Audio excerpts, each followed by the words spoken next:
Welcome back to the Westerns for Life podcast with your hosts, Dan, Carlos, and Jeff.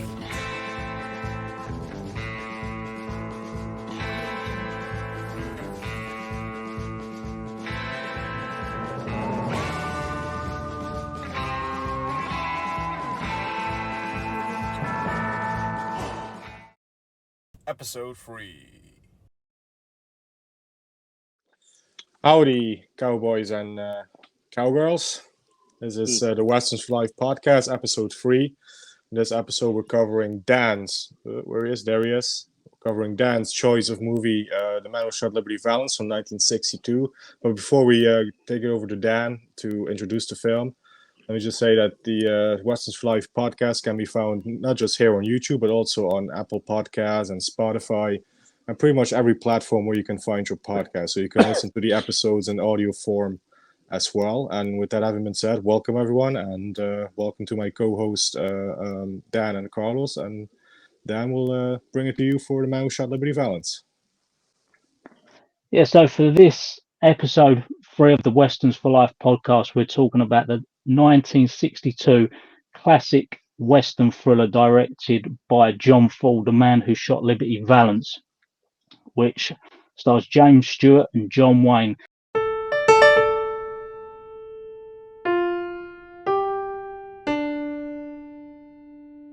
The plot.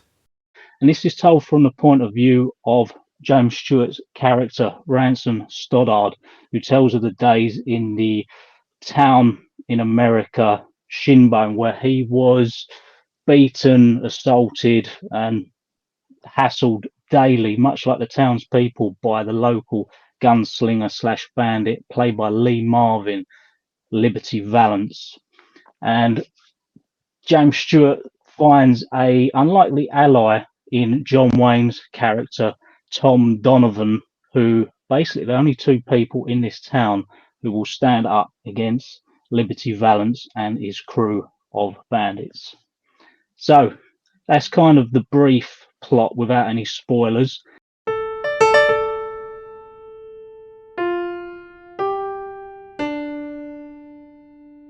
The characters. We'll jump straight into the actors in this, and it has an all-star cast. And watching it for the first time in a few years, you kind of realise the star power of this, star power that you definitely don't get in modern cinema. And at times it's almost overwhelming when you look back at kind of the back catalogue of John Wayne, Lee Marvin, James Stewart. So we'll actually start with James Stewart, who plays Ransom Stoddard. So Jeff, what did you think of his character in this? So his character, Ransom Stoddard, he sort of, starts off, not spoiling, how the sort of the time structure of the film works, but, he starts off, if we take a look at the film chronologically, he starts off as a bit of a wimp, bit of a pansy, as they used to say. But yeah, obviously he's a more intellectual sort of man. Actually, this character and the sort of the setup for the film, it reminded me personally of a spaghetti western from the 60s, from I think 1967, Face to Face by Sergio Solima, where there's also a sort of college professor sort of character in that who sort of travels to the Wild West. Sort of similarities with that film, and I think the James Stewart character in this it works, brilliantly. He plays it very, very well, very well. And I think it's a great, sort of what's the word? A great arc for the character. A sort of journey throughout the film. I think he plays it absolutely well. I love the character. I love how James Stewart portrayed him. I absolutely love it. What do you think, Carlos? Oh, James Stewart. I personally love James Stewart in westerns, even more so than John Wayne, because John Wayne obviously had been doing westerns early on in his career. But James Stewart, the characters that he plays in westerns, I always pull for him because he's a little bit of the underdog. John Wayne's a big lump of a man. Yeah. So in most of John Wayne's westerns, he's going to come out on top. But the characters that James Stewart plays, he's always a little bit against the odds. And him, posing as this lawyer He's a sophisticated lawyer, and obviously he gets humiliated in the movie several times. I don't think many actors could have played that part perfectly. You know, if you kind of role reversed it, you certainly couldn't have had John Wayne playing James Stewart's character. I mean, No. James Stewart absolutely nailed this. That's why I am a huge fan of him and the characters he plays in westerns. Not your particular normal hero in Yeah. westerns, and he's made some great ones. And this one is probably, you could say, one of the better ones, probably if not the greatest one that he's Yeah. appeared in. So yeah, top notch performance, real believable performance of the character of Ransom Stoddard. Yeah, I mean, he's picture perfect in this one for me. Dan, what do you think Yeah. of James Stewart? Yeah, I absolutely love James Stewart. I've got many of his films in my DVD and Blu-ray collection. I think I'm probably in a few videos said that no matter what role he plays, he's always so believable. Yeah. And like you, Carlos, I always really root for his character, especially when he's an underdog. And particularly, this is one of my most favourite roles from him because he's a guy who wants to stand up for what's right, Yeah. defend the people who are helpless, but he has got absolutely no idea how to defend himself other than his words. I love it that his character's morals and principles are intact. And yeah, he does kind of look like the wimp, kind of the weed in this. But I kind of, when I was watching this, I was thinking at the time, this is probably the most perfect casting you can get. Yeah. I just think whatever he applies himself to, whether it's Mr. Smith Goes to Washington, this character Harvey is just absolutely incredible and one of the most unique voices in Hollywood history as well. Oh, Love him, absolutely. perfect. Yeah. Yeah, that's James Stewart. Then we'll move on to the Duke himself, the great John Wayne, who many would argue is the greatest cowboy of all time. Not for me, but Jeff, what do you think of John Wayne as Tom Donovan? All right there, Pilgrim. Let's talk John Wayne, Pilgrim. Yeah, no, I first of all I have to agree with what you said, and for me, it's also not the best movie cowboy. I take inspiration from the best movie cowboy in my dressing today, so you guys know what I'm talking about. It's Clint Eastwood for me, but no, all kidding aside, I do love John Wayne and these movies. I've seen quite huge number of his movies now over the last sort of 3 to 4 years. That's when I sort of really became a fan of him. Yeah, this for me is it's either my favorite film that he's appeared in a favorite Western, or it's my second favorite. I always love Hondo with him. I just love that film. The Searchers, of course, is a great one. But this one is right up there for me. Not just for John Wayne, but also for Jimmy Stewart, like we talked about earlier. Both of them just sell their parts very, very well. They're both believable and credible in the roles. Yeah, and this in John Wayne role, the Tom character, it just fits him like a tight glove, doesn't it? It's just tailor made. It seems like for John Wayne, and he plays this part very, very well. He's just like James Stewart. He's believable. He's just absolutely believable, and he plays it wonderfully. So that's what I think of the Duke in this. John Wayne. Yeah, I mean, for those who probably are watching this movie for the first time, they kind of may be surprised that John Wayne kind of takes a backward step in this movie, because depending where you see shots of a poster or trailers, James Stewart is actually probably the main lead in it. But I've also seen other sort of bits of information that John Wayne's name is above. And what makes this a great Western to watch, the two of them, these two Western heavyweights coming together in a Western. But I mean, John Wayne, you could sort of say, really, obviously he's made a stack of movies with John Ford, and basically was his main actor. John Wayne could have been pretty shitty and say, I'm not taking sort of second step on this. I just want everything, me as the main lead. And he does kind of take a backward step in this, in my opinion.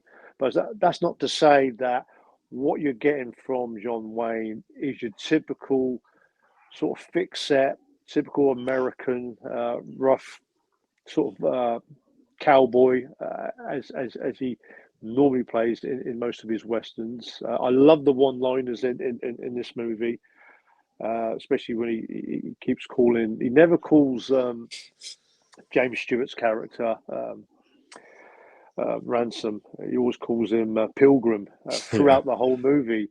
And when you watch the movie, you think he's only going to say it a couple of times, but literally, he said it right through the whole movie. And I mean, people say that John Wayne is an actor. A lot of his movies are more or less the same character.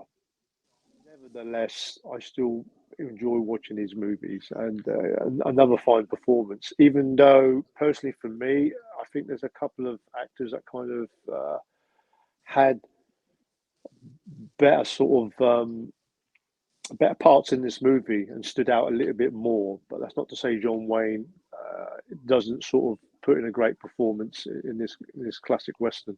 So yeah, John Wayne was brilliant.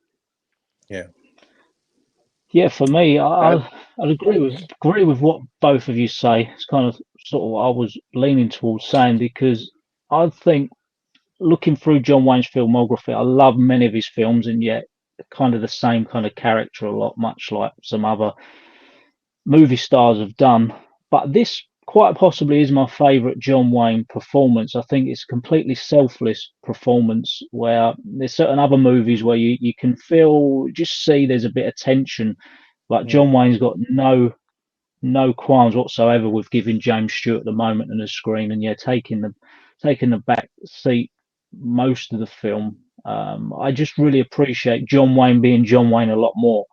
The rugged, no nonsense rancher, a proper man's man who's trying to teach, kind of a wimpy character, some lessons. And we get into this a bit later, but at any given time, John Wayne's character could really put a stop to kind of the terrorization of this town. And he's also a character who's got his morals and principles about him. And we've got as we're going to segue off into Vera Miles, point out that John Wayne's character and James Stewart character does have the same interest in Hallie, played by Vera Miles, who I'll say before I jump to you, Jeff, I absolutely love Vera Miles.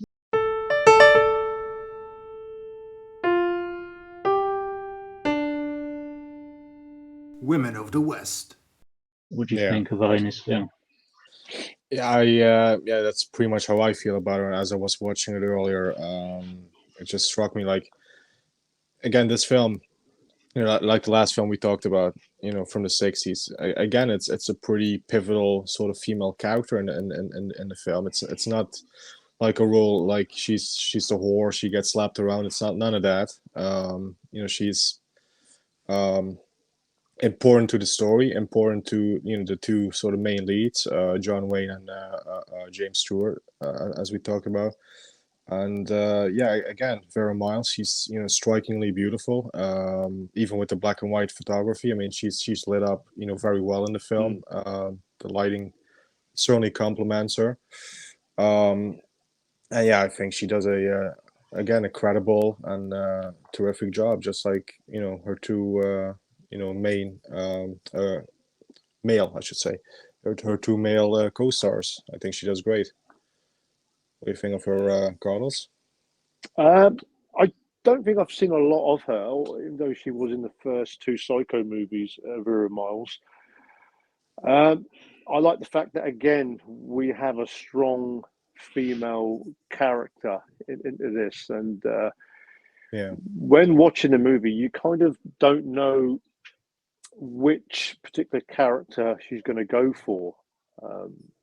Either the John Wayne character or the James Stewart character. Obviously, you find that towards the end of the movie, and she plays like this kitchen hand in one of the main kind of bar and restaurant in the small town.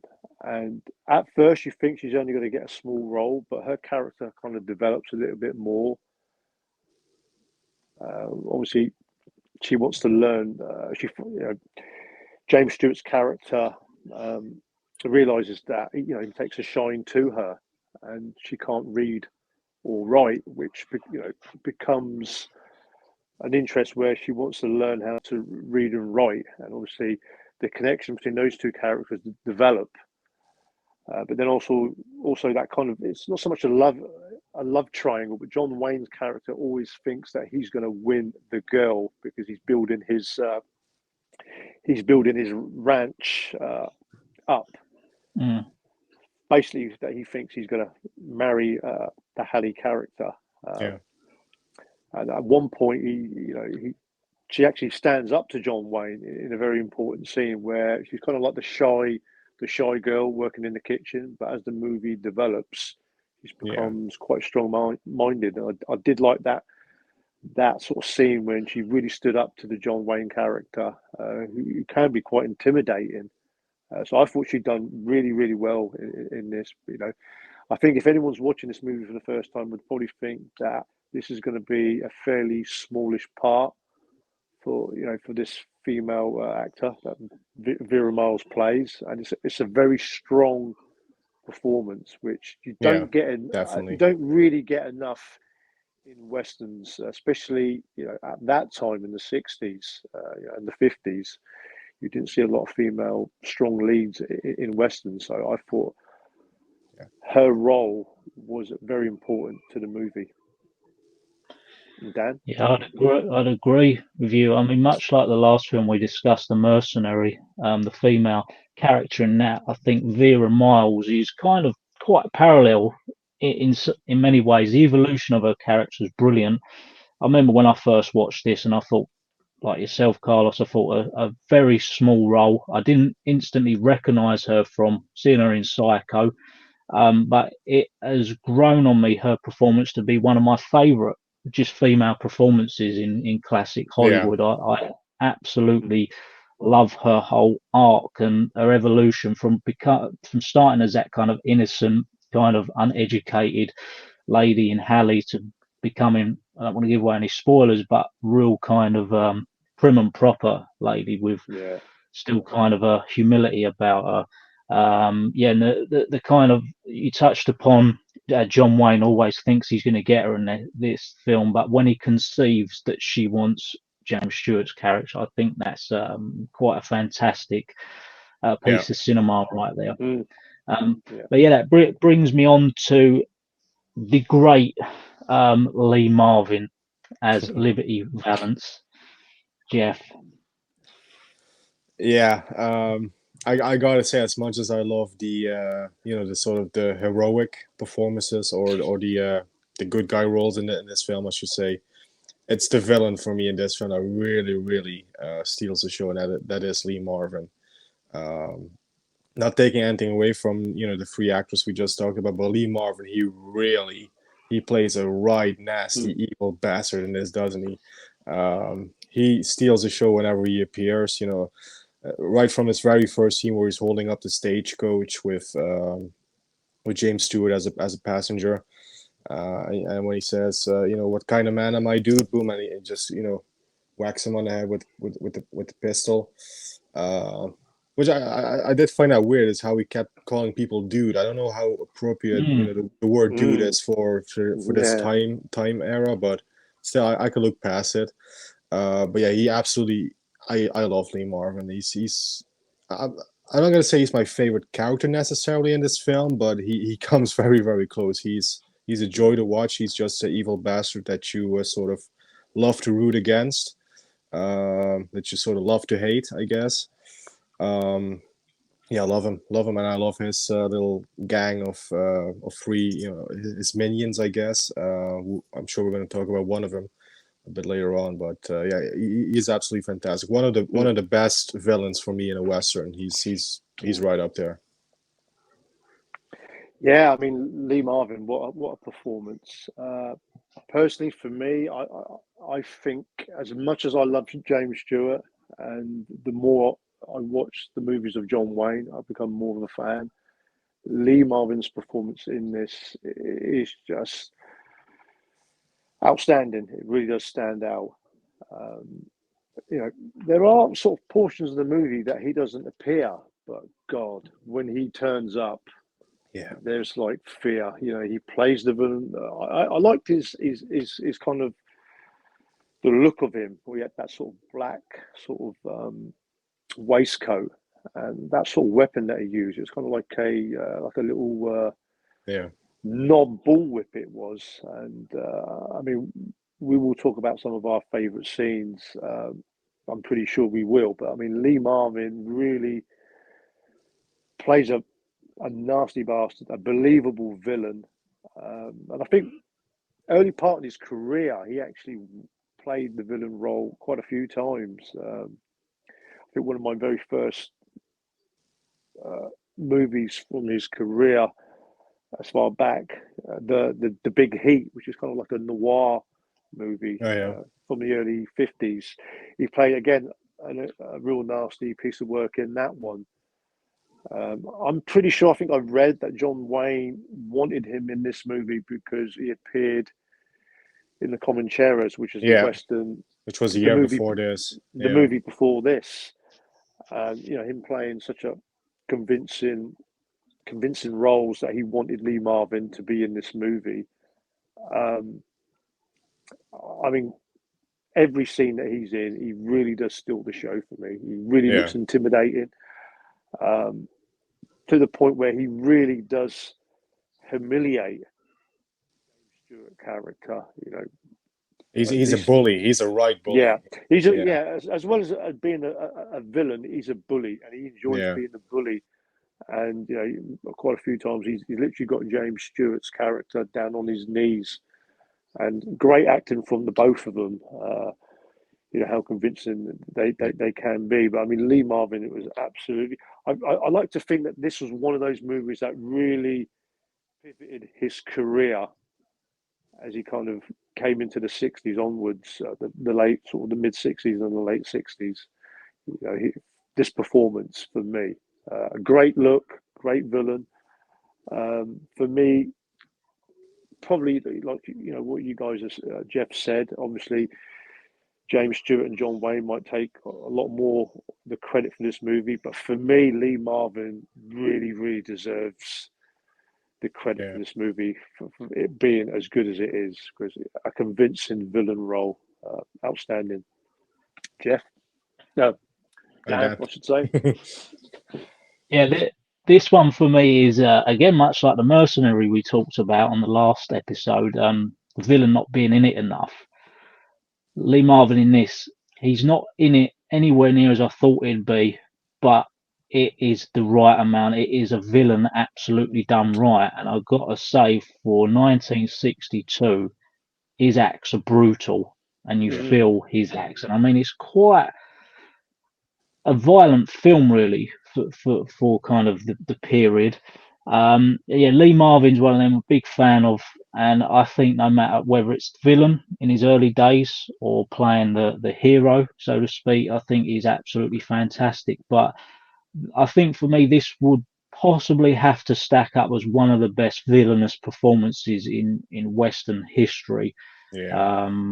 I think it's a very intimidating one, and like you pointed out, Jeff, as a bully, no one likes a bully, Mm. and this is a film where, I mean, how many times I watch it, I will kind of cheer for kind of one particular Mm. scene, which I nearly said, but I don't want to say. But yeah, kind of, Yeah. I'll really sort of cheer inside. But yeah, what an absolute bastard. Next one I'm going to go for is a character that an absolutely bumbling fool, a coward, a wimp for the town sheriff in Andy Devine. Quite a comedic performance. Even there's a scene where kind of the saloon doors hit him on the backside, and it's like he just brings a comedy that fits. What do you think of him as what's his Marshall Link Appleyard? What Yeah, a name. the bumbling sheriff. Yeah, I love that character. Again, sometimes most of the times the sort of the comedy and westerns and spaghetti westerns. So I'm not all for comedy. I usually just want a sort of straight forward sort of movie. But with this one, I think the comedy with the sheriff, it works because it's in small amounts, and I think the actor Andy Devine, I think he just plays it just right. He's perfect casting for this role, I would say, as the bumbling idiot sheriff. Yeah, very funny scenes. I absolutely love this character. I really enjoyed seeing his character. Um, it's almost to the point where I wanted more of him, but I think that would have been overkill if we had more Yeah. of him. I think it was just the right amount of sort of comedy relief with him. So yeah, again, I like the character. Nothing bad to say about it, really. Yeah, I got to agree as well with the comedy. I've seen him in a few movies where he's popped up, and like you, Jeff, I think it being quite a violent movie, like Dan described, with the beat downs and the whipping scenes, but that comedy, that touch of comedy, kind of evens it out a little bit. Yeah, you need it. Yeah, Um, yeah, if you didn't have that, then probably you're kind of looking at this movie to be cut or banned, or possibly in certain scenes. But a lot of the whippings and the beatdowns were kind of thinned out. Some of it was off camera and stuff. But Andy Devine, I enjoyed his comedy moments. I mean, for a sheriff that he plays, he plays the marshal.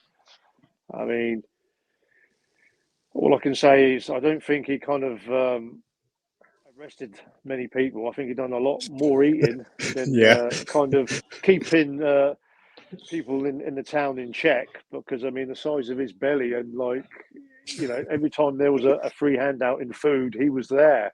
He was You there. know, steak and potatoes, and literally when Liberty Valance come into town, he literally was hiding under the tables. But yeah, I thought he was a real, the moments that he's in is quite sort of.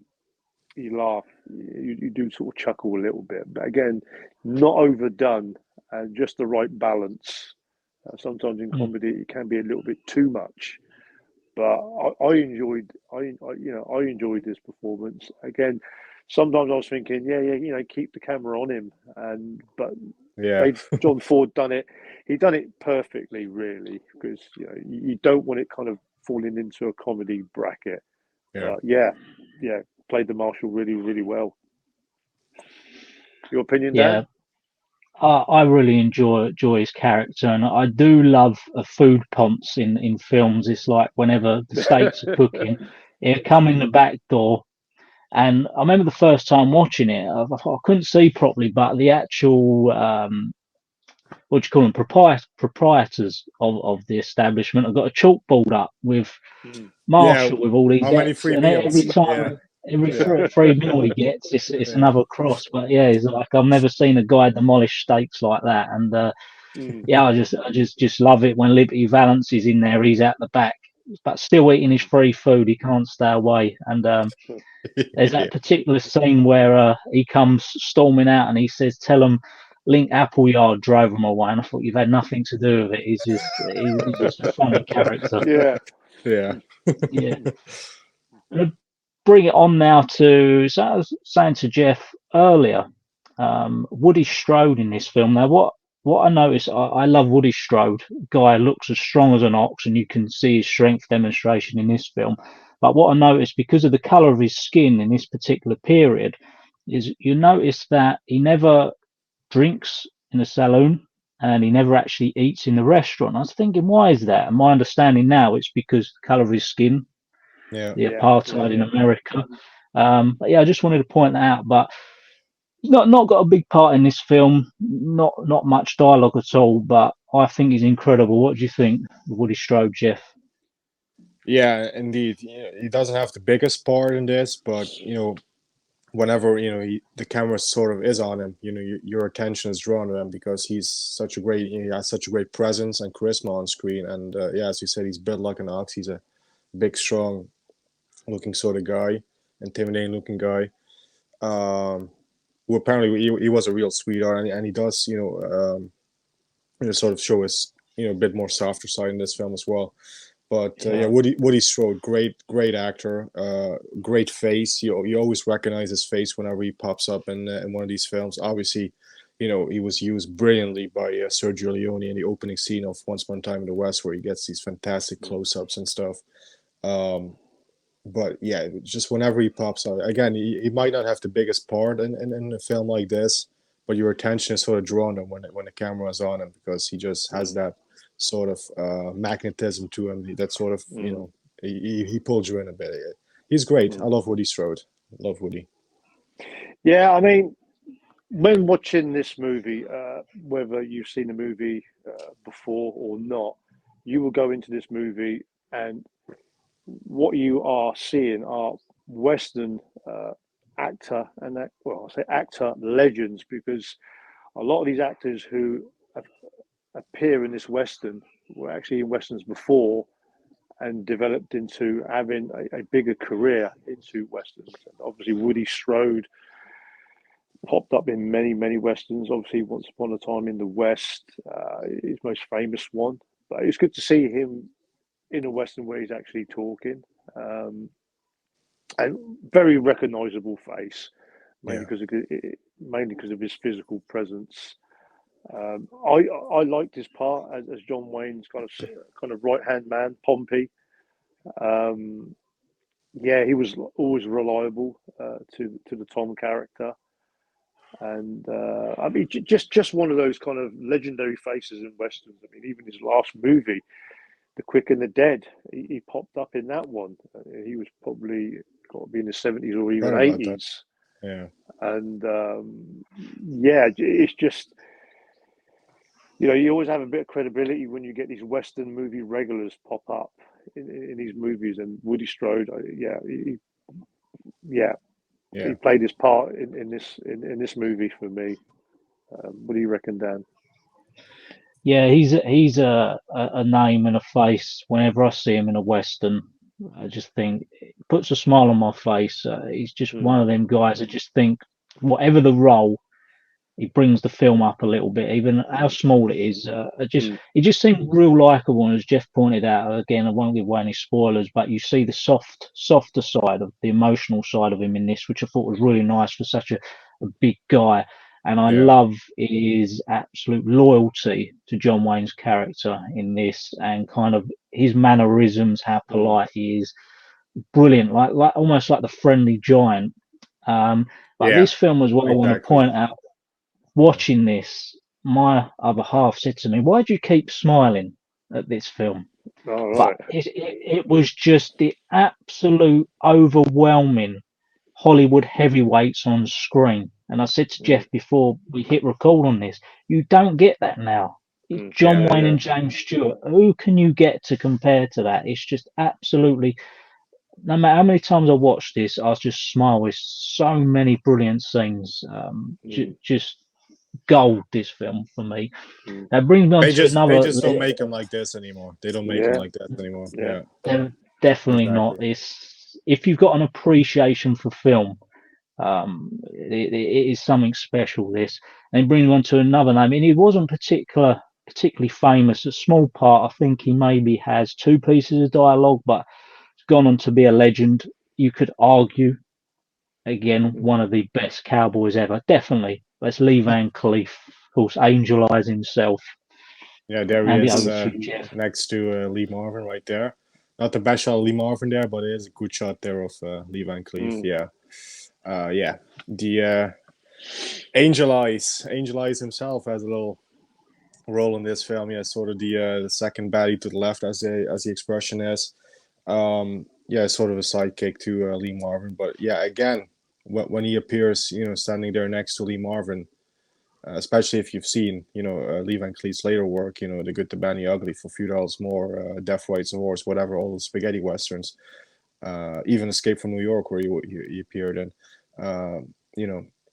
your eyes are like, hey, wait a minute, next to Lee Marvin, is that Lee Van Cleef? Yeah, that's Lee Van Cleef right over there. And again, he doesn't have the biggest part in this, but he's noticeable. He stands out because, especially if you've seen his later work. So yeah, it's good to see Lee Van Cleef. Always good to see him. Yeah, absolutely. Lee Van Cleef, absolute legend in westerns. Yeah, we've got to say also that, I mean, before Van Cleef actually got really popular and made his name as a big actor in Europe, he appeared in High Noon, and he Oh yeah, of Yeah, course. appeared in he was the first many, face in High Noon that you see. yeah, Yeah, the first face. yeah, But literally, that role in High Noon, he would then go on to appear in a lot of the American westerns from the 50s and sort of early 60s before Sergio Leone wanted to use him in the Dollar Trilogy movies where he would make his name. So he really did kind of put his time as a kind of minor supporting actor. I do like the scene where John Wayne kind of squares up to him in the bar. To have Lee Van Cleef and yeah, John Wayne in a scene. He's kind of like the main. Obviously, there's like three in the gang, but kind of Liberty Valance's main sort of guy in the gang. Obviously, you've got Strofer Martin, who always plays a villain in yeah, westerns and would pop up, but he would always play kind of more of a weasel character, always laughing and sort of taking the mick. But Lee Van Cleef looks really serious and nasty in this one. But yeah, definitely added again to the movie as well. I mean, people might go into this not really actually realizing that Lee Van Cleef is in this movie. So not only are you getting James Stewart and John Wayne and all these other great actors who appeared in westerns, you've got the great Lee Van Cleef in this one, and yeah, he definitely adds some sort of oomph to yeah, yeah. to the movie as well. What do you think, Dan? Yeah, so first time I see him in this, I see him in The Good, the Bad, and the Ugly first, and it's not as strikingly kind of prominent as the work Leone does with him. He's such an iconic face, just the eye shot. But it's great to see him in this film. Would have been nice for a few more bits of dialogue, but there's always one scene I always look at, and it's because my granddad always used to argue Lee Van Cleef could draw his pistol quicker than Eastwood. And the scene where he draws it on John Wayne, I always look at that and rewind it of how quick he does. I think that guy is just phenomenally quick. And you talking about the westerns he was in before, I forgot how many westerns he was actually in before, and how long it took him to really get famous. But Yeah. yeah, I mean, you can't go much wrong with having your sidekick as Lee Van Cleef. I mean, what a cast.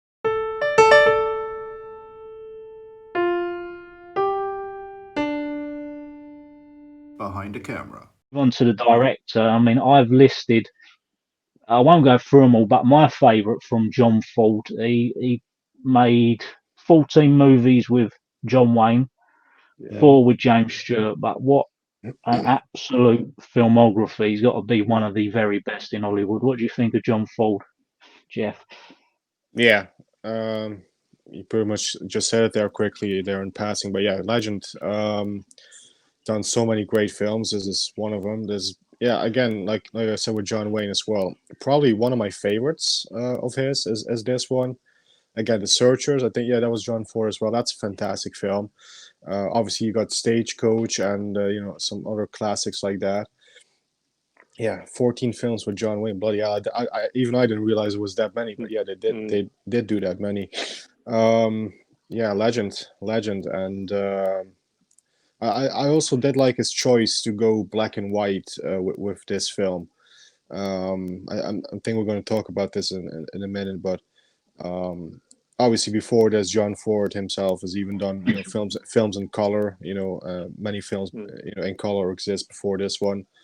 Obviously, this was 1962, the same year that Dr. No came out, for example, which was a great Technicolor film. So color was around. So it sort of, I found it a bit weird at first. Like, why did they choose to go black and white for this one?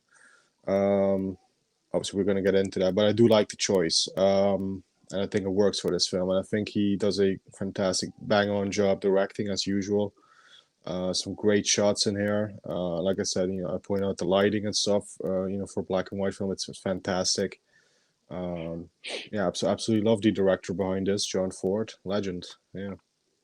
Yeah, great actor, great director, I should say, John Ford. I mean, it's hard to sort of mention John Wayne when you say John Ford. You instantly have their names side by side because they've made so many movies together.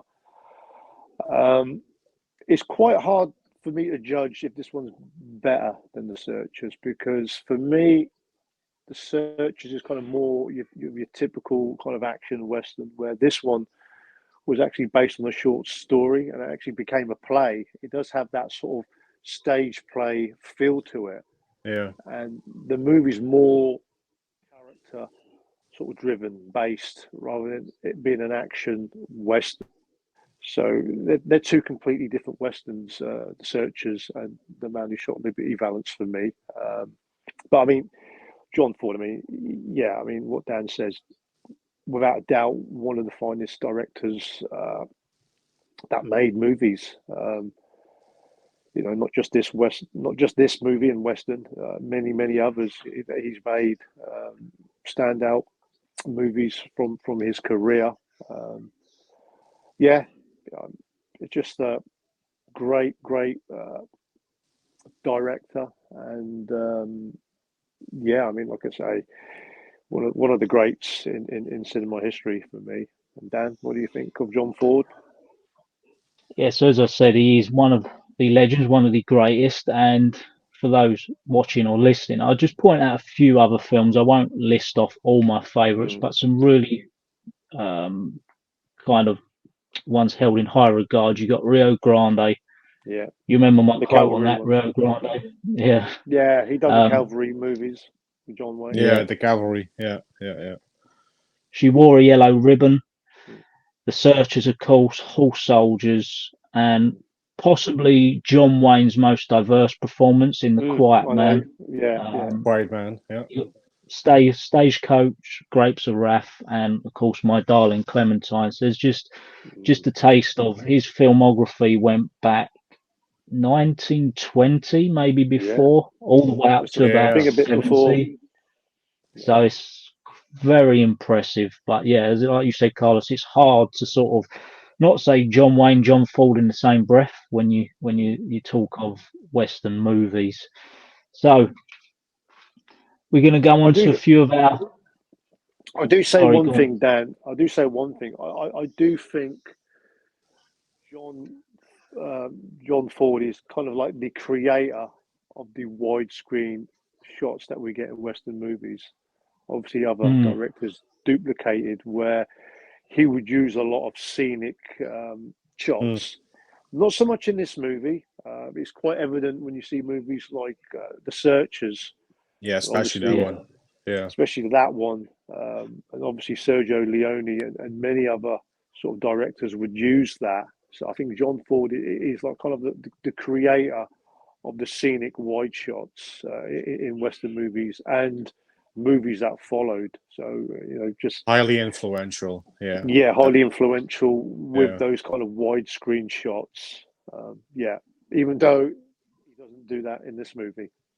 Yeah. True.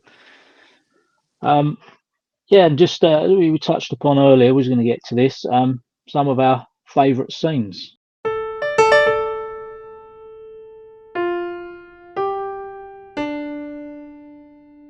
Favorite scenes. And over to you, Jeff.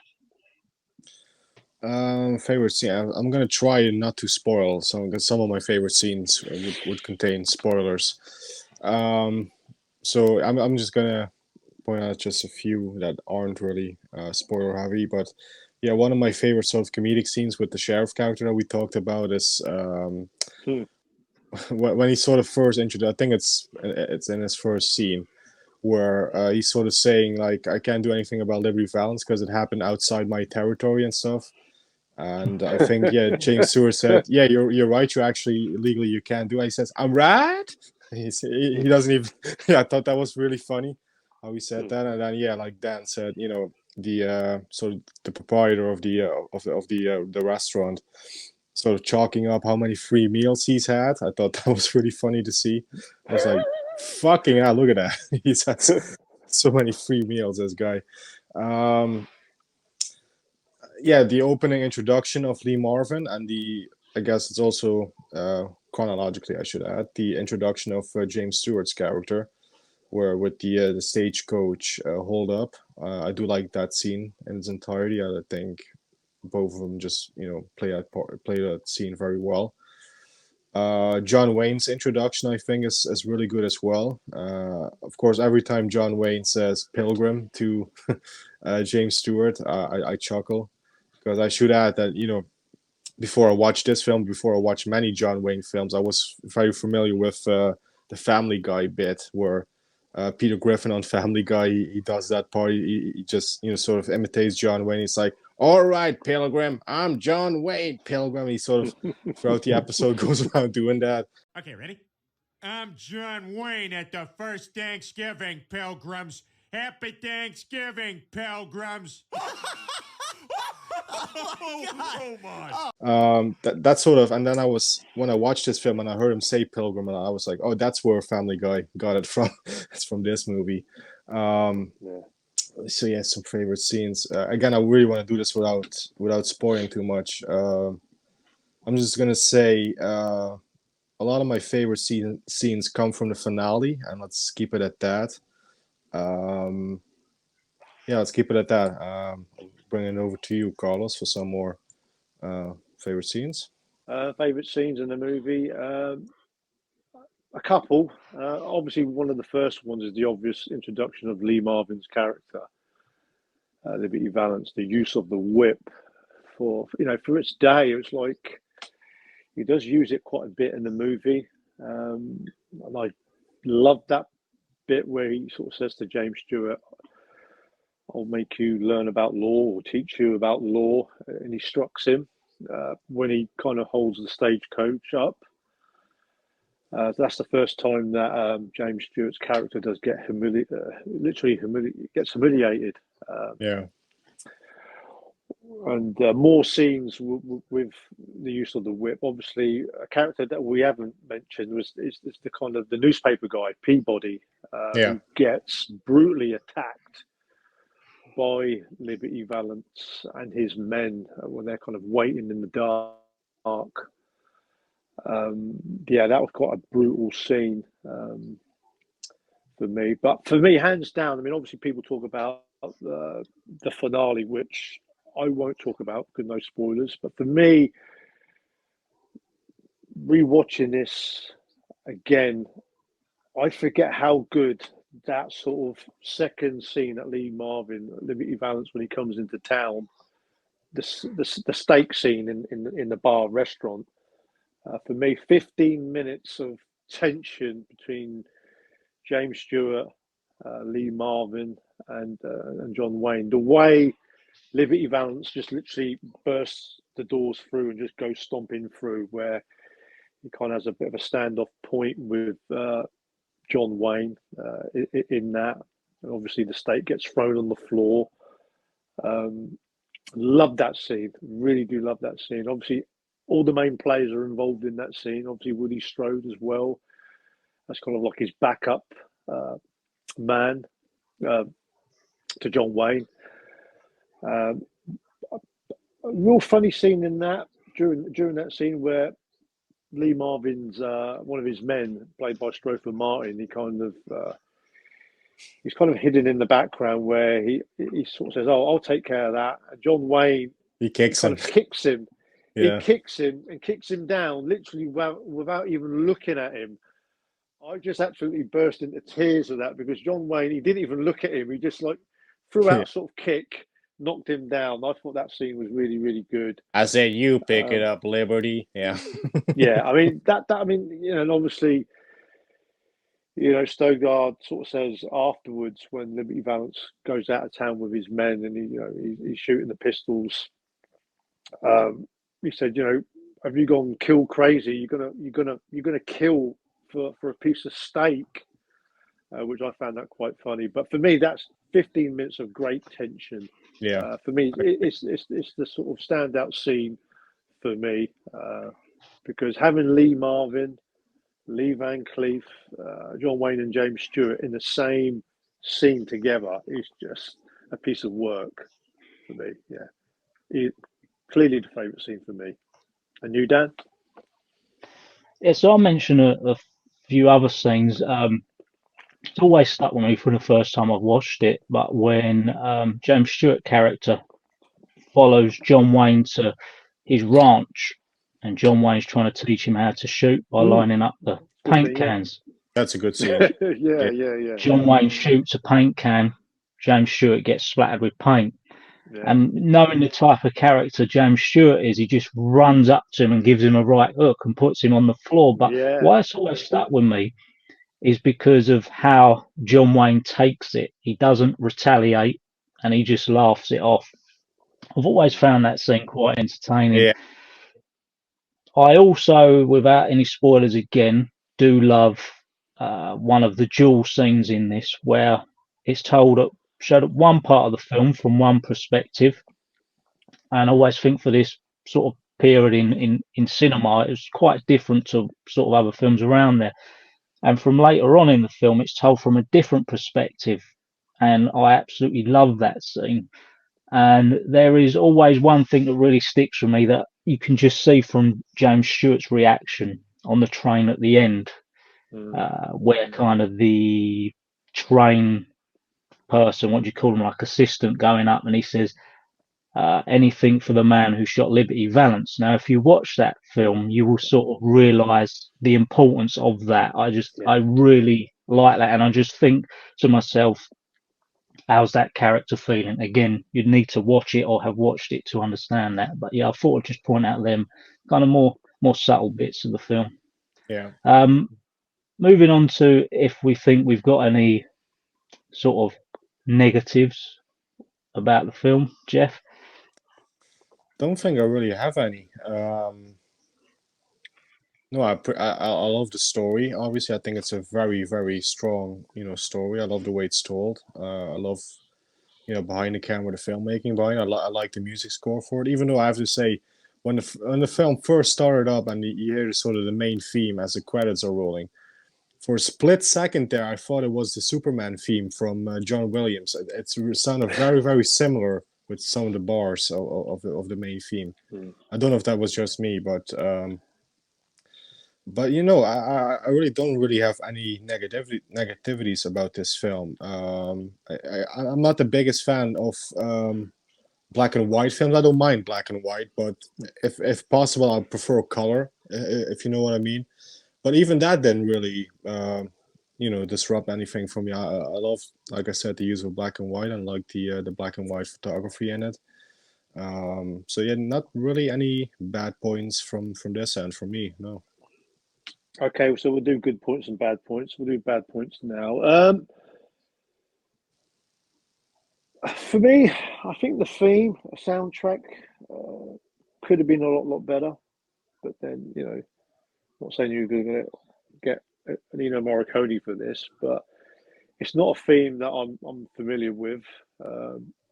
That's kind of a slight nitpick. I could also say maybe a little bit more gunplay, but then at the same time, this is kind of more like a stage play Western, more story based and character based. You're not going to get machine guns in this. It's about characters. Yeah. So they're only the kind of real minor points that I've got about this movie. It's a near perfect movie for me. And you, Dan? I do not have one negative about this film. Not saying it's absolutely perfect, but it flies by whenever I watch it. Yeah. I think the casting is absolutely spot on. I mean, not a negative, but kind of after the climax, kind of maybe the last 10 minutes isn't my preferred part, when normally you have a climactic ending. The kind of last 10 minutes is kind of a bit of a tail off to what's just come before it, but not a negative. It's just the way the story's told. It's told from to fill people in. Again, you got to be careful with spoilers, but it's told from James Stewart's character's perspective. Probably they don't really give you a timeline, but I'd guess maybe 20-ish years on, and he's telling about events from something like that. the previous events. Well, of course, there's loads, but your kind of pluses of this film.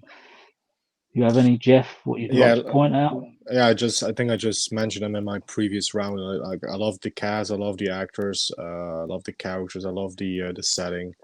I like that it's a bit more condensed. That it's pretty much in this little town, the majority of the film, and some parts on the outskirts of town. Like I said, I like the black and white photography in it. Actually, the music, like Carlos said, it's not the most memorable Western movie score. It's excuse me, it's not a Western sort of score, music score that I would listen to outside this film.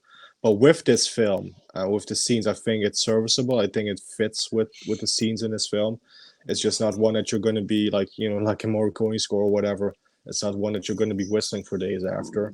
But still, like I said, for the movie, it works for the film. Just not sure how it works outside the film. It's not, like I said, it's not one that I will listen to on Spotify or whatever. But yeah, other than that, pretty much all positive on this film for me. Just like Carlos just mentioned, it's a near perfect film. Actually, I would almost say it's almost a perfect film for me personally. It comes, it's a really good one. It's good. I love it. Carlos? The good points about it. I mean, number one, you got the first teaming of James Stewart and John Wayne. I mean, you could probably say it's kind of like at that time, the first time Pacino and De Niro made a movie, or something like Stallone and Schwarzenegger, where you got two actors that are much loved appearing in the movie. Obviously, they did appear in a few more movies after, but this is their main one, the classic that they appeared in.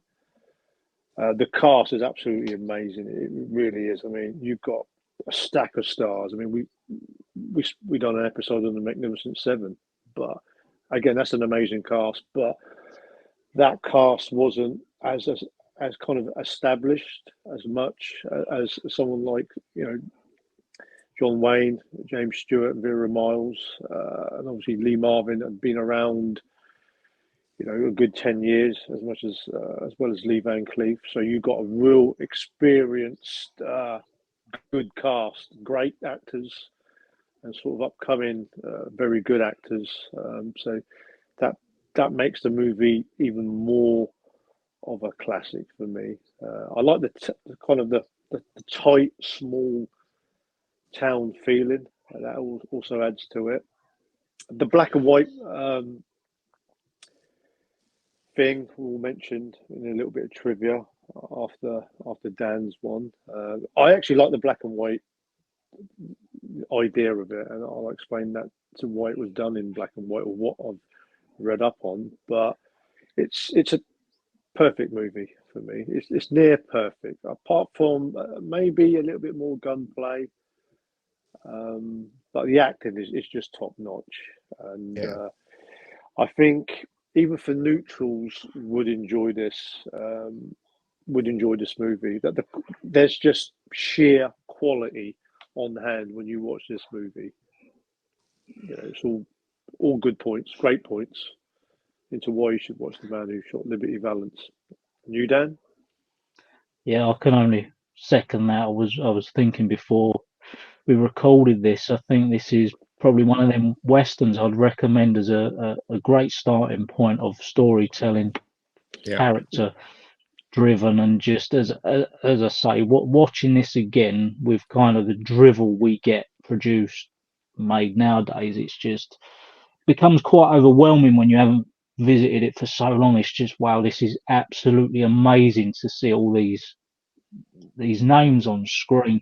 And even though there was a couple that wasn't as big as they went on to be, it's incredible. And I say there's very few films I'd give perfect score, but I mean, this isn't far short of perfect. I just really haven't got a negative. As I say, for to sit there and think of a film 120 minutes and it just flies by, and you Yeah. feel like you've only sat there for 45 minutes. That's testament to how enjoyable a film is. And I think I've probably seen this film 4 or 5 times easily. Yeah. So yeah, we'll move on to trivia. Any trivia from you, Jeff, on this one? To be honest, I didn't look up too much. All I did know is that, Lee Marvin, he did appear previously in The Comancheros, which was a year before this one. I think it's the film that John Wayne did before this. Yeah, that was the reason why Lee Marvin was picked for this role, because John Wayne enjoyed working with him in that film. Other than that, I was wondering about the black and white. I know Carlos has more on that, so I'll bring it over to Carlos. If that's, I kind of found it a little bit odd. Obviously, I kept thinking for some strange reason this was a movie made in the 1950s. I always keep thinking that because obviously High Noon was made in the early 50s, which I know, which is another favourite of mine. But this one made in 1962. I was thinking, surely they would have done colour, and obviously The Searchers was before, so that kind of got me really, really curious. I mean, some bits that I read up on was like maybe Paramount was cutting costs. There's no definite answer. That's just one of the stories that I read up on. I don't believe that.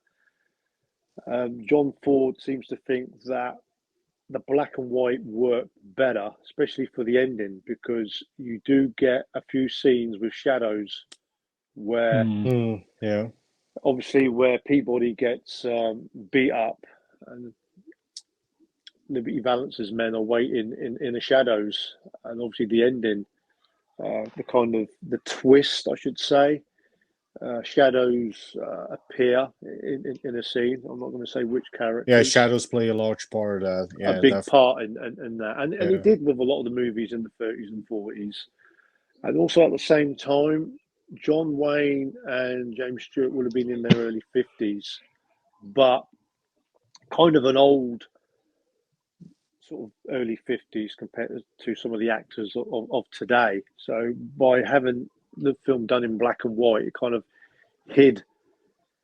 disguised their age a little bit to the actual characters. That was based on the short story. So that I kind of believe a little bit more, rather than Paramount was cutting costs. So that's kind of my theory. I mean, I like the idea where John Ford says that he wanted to use shadows, because if you see in this movie, there's quite a lot of scenes with shadows in it. So that's why I kind of got curious, because obviously High Noon was a film made in black and white. It's called, by the mid 50s, black and white movies everything was going in colour. But that's what I've kind of learned on. I was thinking you was going to say because of the use of blood, because there's a bit more blood than could be another reason. That was especially when Peabody gets beat up. I mean that was a real beat down. That really is. But you said about the age of the actors, and because there's 2 time frames, isn't there? Obviously the James. as well. So maybe, on the Blu-ray, of course, we talk about releases, but I think you can sort of tell a bit of the makeup around here with James Stewart.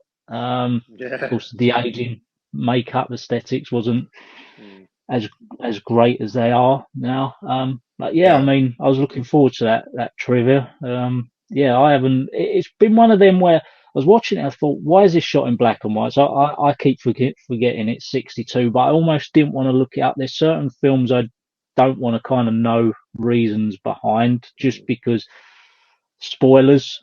There's quite a few films like that, but be nice to have a complete definite answer. But I would lean towards the blood as well, because there's quite a bit. Ratings. It'd probably be a couple of theories. It probably was a fair few of them, rather than one sort of main theory in why it was shot in black and white. Which I think black and white looks really nice. It looks more clean cut. The dark, especially because there's quite a few dark scenes, especially when towards the ending as well. I think that looks better in the dark rather than in the daytime. Personally, for me, especially with Lee Marvin's character, because he's dressed up in black. I thought it adds to it. I love black and white films myself. The something I wanted to bring up is I know quite a few people are put off by black and white, but don't let it put you off. I mean, Psycho's still one of the greatest films ever, black and white. Nothing not to like. This film does Raging look Bull, amazing. one of the best films ever made, black and white. Yeah. Yeah. Schindler's List, you have to point List, out. Yeah. Even though that's not a film I will watch again, but yeah, but that for different reasons. But yeah, also great film, black and white. Yeah. So yeah, don't be put off by the black and white. Indeed, I agree with that. Definitely not. Move on to ratings, as we do our rating systems in cowboy hats. Of course, 10 being the best, 1 being, 0 being the weakest. Jeff, how many cowboy hats?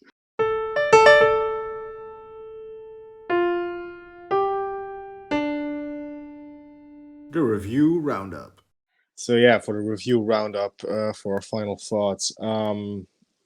Yeah, like I said, there's not too many negativities for me with this film. I pretty much love and adore everything about this film. I almost want to give it a full perfect score, but then again, I give a full perfect score to some other films. I don't think it's tough for me to say. I think what I'm gonna do is I'm gonna give this film, The Man Who Shot Liberty Valance, a near perfect score. I'm gonna give it 9.5 cowboy hats out of 10. I think that's what the score I'm gonna give it. Yeah, it's a damn fine film, and like you said, Dan, it's a great entry point as well for people who want to get into westerns. Like pretty much the two films we covered before, this Magnificent Seven, Mercenary. Then watch this one. It's another great entry point for sure. Yeah, definitely. It's a great film. Yeah, my rating for this, I'm going to give this. I almost, like you, Jeff, wanted to give this a 10, but it just comes up a little bit short. I'm going to go for the 9 because I do like a little bit of gunplay. Like I say, very minor nitpicks on this movie because it's perfect. It's a masterclass in acting with some legends of the Western movie genre. An essential Western, essential American Western for me. Yeah, 9 cowboy hats out of 10 for me.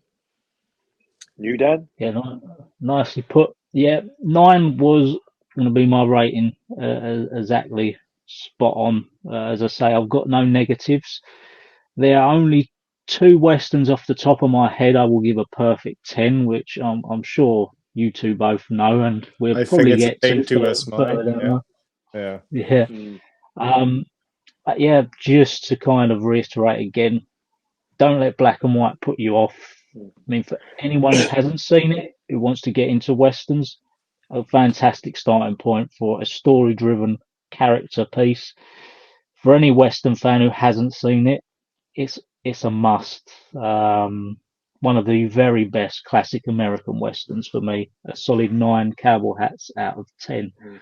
Which moves us on to releases available. Of course, Jeff's in the Netherlands. So what release do you have there?